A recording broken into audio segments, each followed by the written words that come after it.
Lakini sasa sisi tunapambana mwanangu. Tupambane. Ipo siku tutafanikiwa. Mungu atupe uzima tu. Akikupa uzima na afya.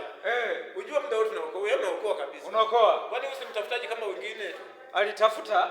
Sio alitafuta, mpaka sasa anatafuta. Hajapata bado. Bado hajafika. Angefika singetengeneza mambo kama haya.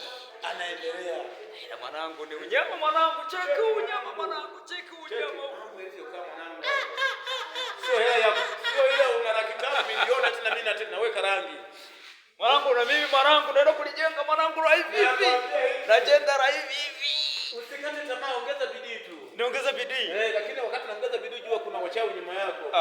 Wachawi. Unachopaswa uombe Mungu tu aendelee kukuongoza mwanangu. Mwanangu kweli? La hivyo. Mwanangu nipe 5 kwanza. Mwanangu chukua mwanangu uzito mwanangu. Mwanangu bonga lingine li 5. Mwanangu. Mwanangu mbona sioni mwanangu? Mwanangu hii hapa mwanangu, hii hapa mwanangu uzito yao. Mwanangu itaniua sasa.